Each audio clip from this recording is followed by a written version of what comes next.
So let's start with the first thing I want to know. The before and after transformations I've seen from people you've helped. And for anyone who isn't familiar with you, look up Kevin and go see like these before afters of people he's worked with. It is really mind blowing and speaks for itself. So in all this stuff, what are the three most common mistakes you see people making when it comes to video setups prior to actually hiring you or learning from you? Right. So they come to you and they say, stuff's not working for me. What are the three biggest mistakes that you see? Okay, that's a good question. And like I said, I didn't prepare any answers, so hopefully Nope. we're just gonna go off the top of my head here.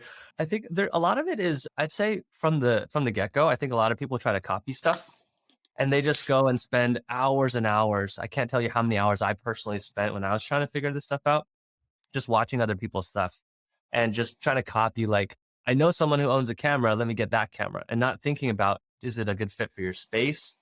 Is it a good fit for your type of content? Different vibes require different types of lenses, lighting situations, colors, and stuff like that. And so not thinking about it like, it's almost like if you want to tailor a suit, you want to get the suit to fit you, not just Mhm. because you saw someone else wearing that suit. And so I'd say that's probably the first one, not thinking through Right. kind of It's not it's an extension of you, right? And so it should be based on you. right. It's not a one size fits all. Yeah, exactly. And I think another kind of piggybacking off of that, I think one thing people tend to do is they think it's just about like gear and they're like, oh, megapixels. Okay, whichever camera has the highest megapixel count is better. And we forget that the gear is one thing, but then knowing how to use it is another thing. Mhm. And I always tell our students and clients, like, if you take the most expensive camera and you point it at the ugliest setup, it'll be a higher resolution, ugly setup. Right. Right. And it's so easy because we just think we can throw money at the problem and just fix it by getting more megapixels, which, by the way, is kind of irrelevant for video because video isn't even that many megapixels to begin with. And so, yeah, just kind of think through, like, how do you want the person to feel in your space? If we want to get nerdy here, one thing I love nerding out about is, Yeah, like, please do. everyone in your audience, like you were talking about, is like a creative entrepreneur, right? And so Mhm. at the end of the day, we want to think about, how do we get people to take certain actions that benefit them and benefit us? And so it's kind of, at the end of the day, we're designing attention. If we Mhm. really think through everything that we're doing with podcasting, YouTubing, videos, whatever, we're trying to get people's attention where we want it to go, and we want them to feel a certain way about it. And so this is a process we take everyone through, but if you go through and you really think through all the way down to the deepest piece, like, I call it the emotional payload. What do you want that emotion to be in your content?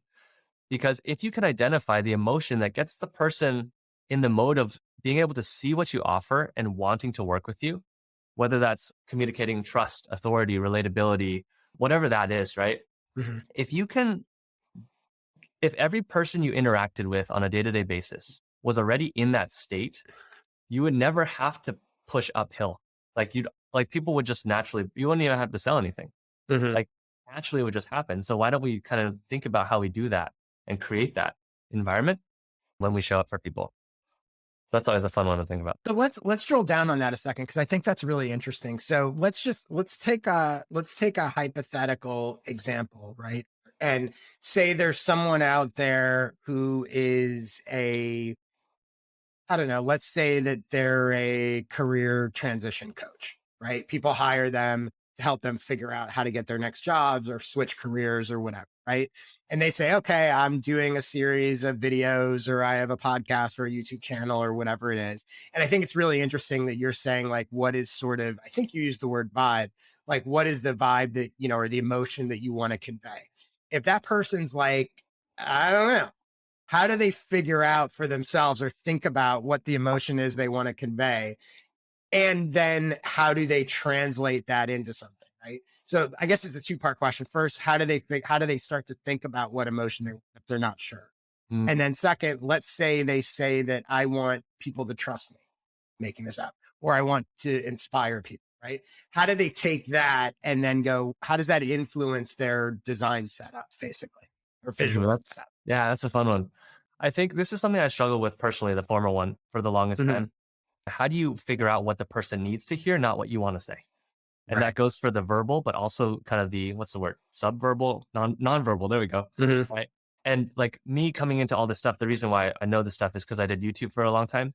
Mhm. But for the longest time, it was like, I want to create what I want to create. Right. And it took a long time for me to go, hold on, I need to be asked if I want to make money with my creative stuff, I have to ask what the person needs. And that's a Mhm. completely different, it's listening instead of talking.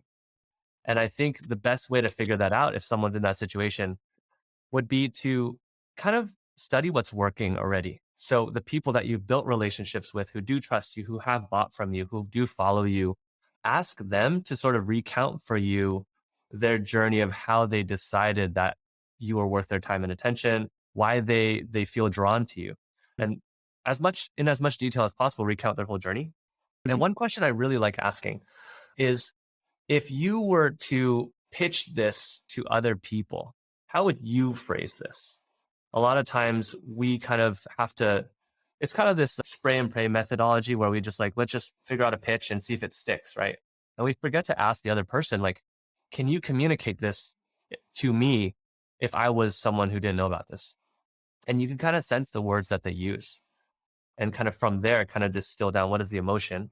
Because you might think like, oh, I'm giving so much information, right? Like in our course and stuff, I thought it was just let me teach you like the gear settings and lighting Mhm. placement and all this stuff and color theory, which is what we give to people.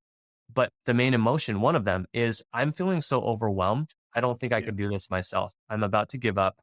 I don't have time to spend 60 more hours doing this. I don't even know where to start. And so the overwhelm and like talking to the overwhelm and saying, hey, we've got you. Like we've got space for you here to take care of you. That's kind of one of the emotions that we discovered Mhm. is kind of what we need to convey. The way that we kind of approach creating that stuff is by kind of thinking through like, okay, actually there's so many different ways. One of the ways is we have this whole database of inspirations that we've kind of gathered from students, from ourselves as we do research, right? Like hundreds of different studios that we've found through the internet and saying like, hey, talk through how each of these make you feel. And we kind of go through this exercise of saying, like, I want you to do this meta noticing exercise of like, notice what you're noticing as you look through these things. And people will kind of start to learn stuff through that process and sort of teach themselves like what it actually means to create the looks that they're going for. So for instance, they might discover one thing that's pretty common is if you have a space that has a lot of like harsh edges, it doesn't feel as warm and trusting. So like granite countertops, bare areas, flat walls, right? But if you have spaces that are more filled out, warmer, warmer colors, softer textures, more organic shapes like pillows and stuff like that, kind of like a therapist's office, right? You start to notice, hey, this makes me feel more welcome. I feel less stressed out here. And so, yeah, kind of like reverse engineering how you react to things teaches you a lot about what your own taste is and how to kind of create that yourself. That's really that there's a lot you said there that I think is really interesting and smart. And one of the things that pops into my head, and I'm guessing you would agree with this, you tell me, but that just occurred to me is the idea that in addition to looking to studios, that maybe noticing how you feel in different rooms, just in real life, like, oh, this room makes me feel comfortable, or this room makes me feel creative, or this room feels professional.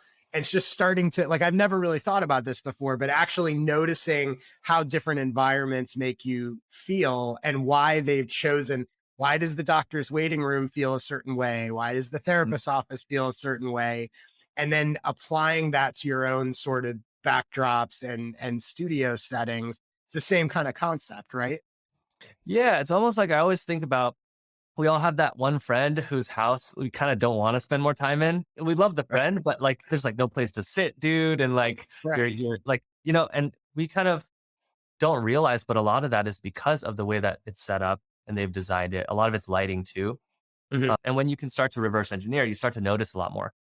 And I think I would dare to, what's the word? Like not hypothesize, but I think like there's like a quote about how all art is just like learning from your taste and see like what matches up with your taste in the real world and just collecting those ingredients, combining them and boom, that's something you're proud of.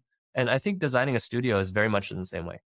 Like understanding the principles for sure, but then gathering the ingredients for you to Right. cook into a dish that's your own.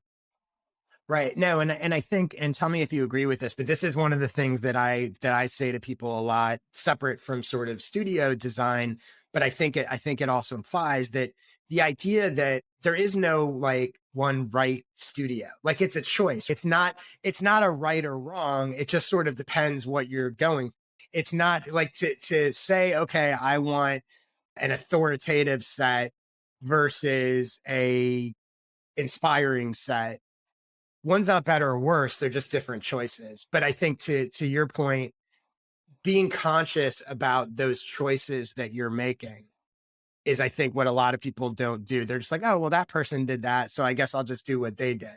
Right. And Exactly. it's making making a choice and being conscious and deliberate as opposed to not, that is really the quote unquote right or wrong, as opposed to it needing to be a certain way. Yeah, 100%. Like I've talked to some folks who are financial advisors, and it's like if you gave them an 8-year-old's like video game setup, it would send the wrong message and it would actually make them Right. probably lose clients. Right. Yeah, totally. And I think Yeah. really at the core about this um, is most of what we do is signaling. Right. Like I was thinking about this was kind of I promise this is related. I was walking back home the other day from the gym and it was kind of nighttime and I was walking past these people at night and I go, I'm like walking pretty close to this person. I don't want to freak them out. I don't want to kind of come off as like threatening or something. Like, why is this guy following me? And then I look down, I'm like, I'm dressed pretty nice. I look like a young professional. And so it looks like I take care of myself. And I realize like this is kind of the signaling that we do is like someone who's not in a good mental health situation would not be taking care of, their clothes and their hair and all that stuff. Right. And so you like yeah, like so much of what we do, especially when we interact with strangers, is through these kind of cues and signaling. Right. And then with video online, like sure, content is super important, but in order to grow anything, we have to get the attention of a stranger who's never met us before. And the only way they can really figure out, like who is this person in that split second as they're scrolling through things is to rely on these kind of signals. And so thinking through what signals do you want to send, right? Yeah. So for instance, if you wear a suit in your videos, it's maybe you want to appear older, you want to appear more, I don't want to say closed off, but more professional, right? Mhm. If you wear something that's more like a t-shirt, like you have, I felt super comfortable here, talking with you because you're setting the tone, you're signaling, Right. right? This is like a friend dynamic. And so really it comes to kind of like that self-awareness of what you want to signal. And then from there, we can build out for you like what that looks like. Yep. And understanding that even if you're even choosing not to send a signal, you're always sending a signal, whether you're deliberate about it or not. That's great.